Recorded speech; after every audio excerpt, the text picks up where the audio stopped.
Occasionally, games will throw up missions or sequences that will result in a character, or in fact several characters, meeting their maker. But unlike predetermined deaths players are helpless against, certain titles present choices and destinies can be intervened on. It's time for a big old video game guilt trip, so spoiler warnings are in full effect, because I'm Sai for WhatCulture.com and these are 10 video game characters everyone let die. Number 10. Brother Varulus, The Elder Scrolls V Skyrim. In Skyrim, Brother Varulus is a priest of Arkay attending the Hall of the Dead in Markath. He's an Imperial NPC living out in one of the least important parts of the world, with most players only encountering him when they come to investigate the Daedric Taste of Death quest. Unless they're running an outlandishly saintly build or have a particular disdain for seeing where a game is willing to go, players will likely side with the clan of cannibals out in the Reach, eventually luring the priest to their hideout in Reachcliff Cave. The final task of the quest is to kill and feast upon the Arkay priest, who has been nothing but trusting of them up until that point. It's the only way to secure the Ring of Namira and complete the Oblivion Walker trophy. Of course, what makes this quest worse is repeat playthroughs. You've done it before and you know full well you're about to lead this poor man to his death again anyway.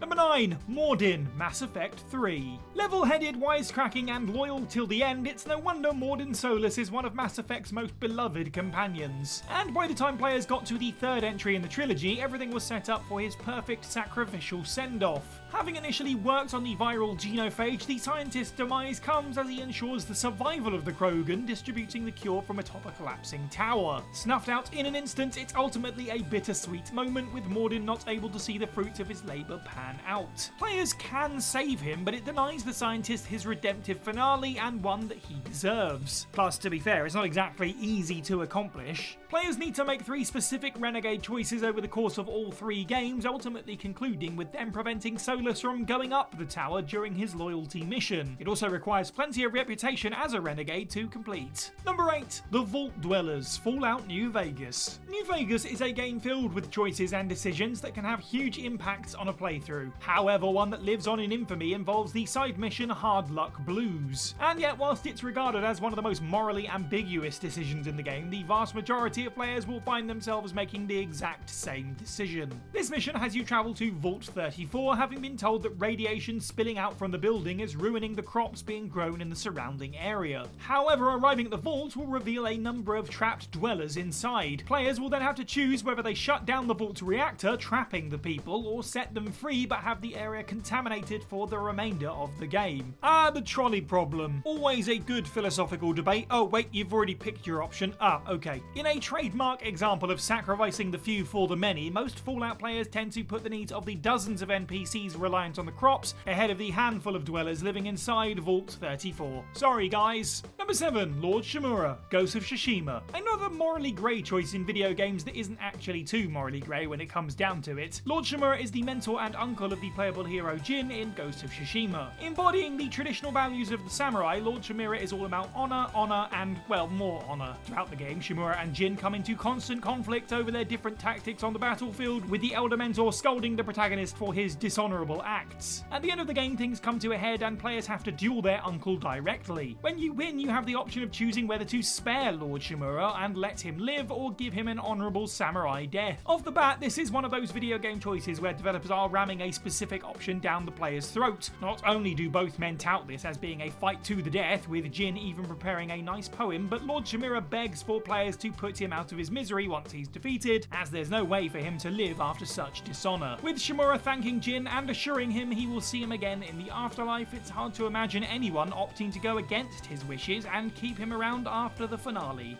Number 6. Solaire of Astora, Dark Souls. Solaire of Astora, our little ray of sunshine in a game filled with bleak darkness and horrible monsters, the skilled warrior who purposefully made himself undead to find his very own son, Solaire is a never-ending flurry of positivity and quips that has made him one of the most enduring characters in Dark Souls lore. However, regardless, most players are perfectly content consigning this bucket helmet-wearing ally to a tragic demise. In fact, the further along in his main questline they go, players will stumble across an increasingly desperate Solaire, losing faith in his religion before going into a frenzy and attacking you in Lost Izalith. Thankfully, there have been more and more ways found of keeping this cheery companion alive in the years since Dark Souls' initial release. Sadly, most of them require very deliberate actions not told to players in the game. The most obvious requires requires you to discover the secret path in Lost Izalith and kill the red-eyed chaos bug before it has the chance of infecting the knight. For most of us, we probably would have appreciated being told this before we sliced the Crusader up. Oops. Number 5, Jaden, Heavy Rain. There aren't many games as much about choice as Heavy Rain, and some of these choices can have huge ramifications as the story unfolds. Main men Ethan Mars and Scott Shelby are both required to make it to the end of the story alive, but the two other playable characters, journalist Madison Page and FBI investigator Norman Jaden, can both find themselves meeting a permanent demise in their pursuit of the origami killer. Madison actually has the most potential deaths in the game, however it's the FBI's finest players most likely ended up killing during their playthroughs. Not only can players cause Jaden to die of an overdose on the tryptocane and ARI technology he uses, but the 4 different levels in which he can be killed are the easiest to slip up on. The event solving the puzzle will give very little warning that players are on the verge of an overdose. Fish Tank has some tricky quicktime events that see Jaden stabbed by a katana, and the fight with Mad Jack features a sudden action that, unless spotted quickly enough, drops Norman into a car crusher. Yikes. All in all, getting Jaden to the end of a playthrough alive is a serious achievement. Number 4, Asher, Telltale's Game of Thrones. Telltale's Game of Thrones episode, A Nest of Vipers, will conclude with 2 of the main protagonists, Asher and Roderick Forrester, being ambushed by the White Hills after the former arrives in Westeros. The pair find themselves at the city gate, knowing one must stay behind to ensure the other can escape. Through Gregor and then Ethan's deaths, House Forrester are shown to be a family in dire need of a true leader, someone fierce on the battlefield but also skilled in the arts of diplomacy. Someone the game attempts to constantly stress Roderick embodies. The idea of hauling Roderick off the cart all the way back to health and only to have him killed off just as he's about to get going again is just too sad. Plus, the rivalry with Ludd, Griff and the White Hills is shown to be more of Roderick's thing rather than his brother's. In fact, Asher is always quick to say he's no leader. His one purpose throughout the game is to be reunited with his family and give his brother the support of an army. With that fulfilled, his final sacrifice makes all the more sense. Number 3, Citra, Far Cry 3.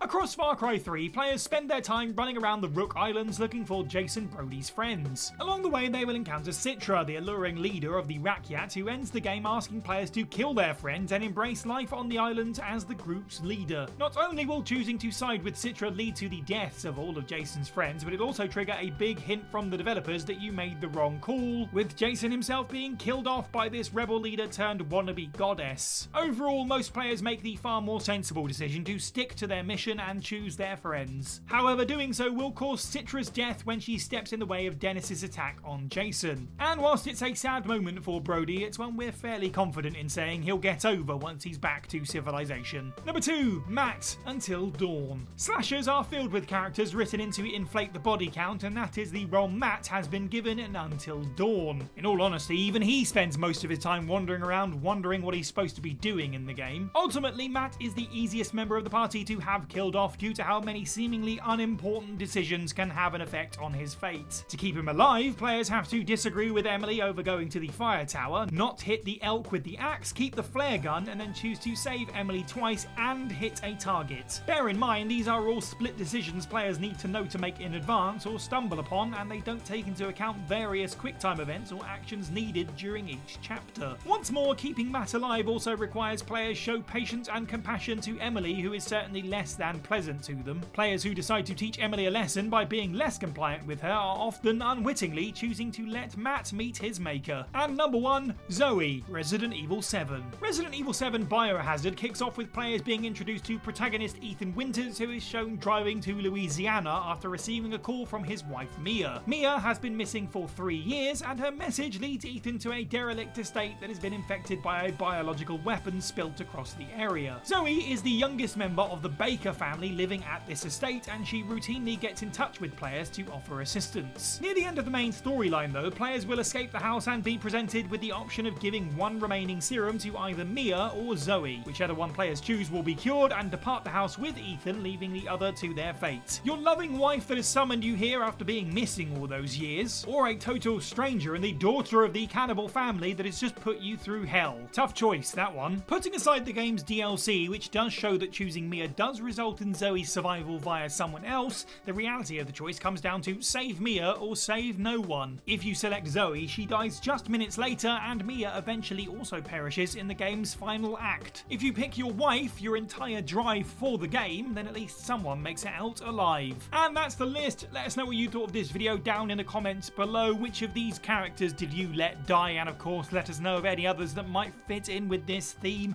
Make sure you like this video, share it with your friends, subscribe and hit that notification bell. Head over to whatculture.com for more content every day. I've been Cy for What Culture, and have a good week.